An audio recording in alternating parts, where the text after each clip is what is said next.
लाडकी बहीण योजनेच्या लाभार्थी महिलांना सरकारच्या मेळाव्याला उपस्थित राहण्याचा दबाव टाकल्याचा आरोप करण्यात आलाय। सुप्रिया सुळे यांनी या संदर्भातले काही मेसेजेस ट्विट केलेत। महायुतीने सुप्रिया सुळेंचे आरोप मात्र फेटाळून लावले।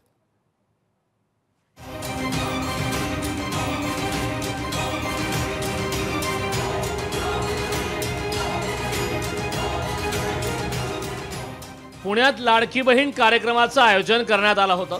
या कार्यक्रमात गर्दी गोळा करण्यासाठी लाभार्थी महिलांवर दादागिरी केल्याचा आरोप होऊ लागलाय। राष्ट्रवादी शरद पवार पक्षाच्या खासदार सुप्रिया सुळेंनी या संदर्भात एक व्हॉट्सअप मेसेज ट्विटरवर टाकला। या मेसेजमध्ये कार्यक्रमाला न आल्यास महिलांचा फॉर्म रद्द करण्याची धमकी देण्यात आली होती। तो चॅटच आलेला आहे आमच्याकडे की जर तुम्ही कार्यक्रमाला हजर राहिला नाही तर तुम्हाला स्कीम मध्ये तुमचं नाव रद्द केलं जाईल।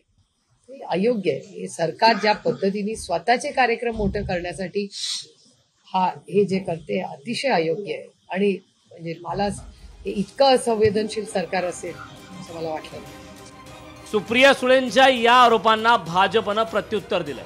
सुप्रिया सुळेंनी स्वतःच्या कार्यकर्त्यांना हे मेसेज टाईप करायला लावले असावेत असा आरोप आमदार परिणय फुकेंनी केला। आज महिलांच्या खात्यामध्ये बहिणींच्या खात्यामध्ये पैसे जमा होऊन राहिले ते हे नवीन नवीन आरोप लावतात आहे।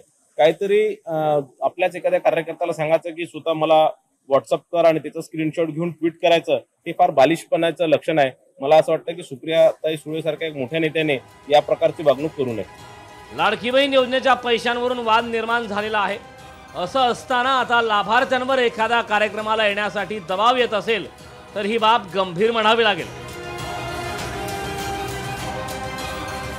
पुण्याहून अमोल धर्माधिकारीसह ज्ञानेश्वर पवार, लोकशाही मराठी, नागपूर।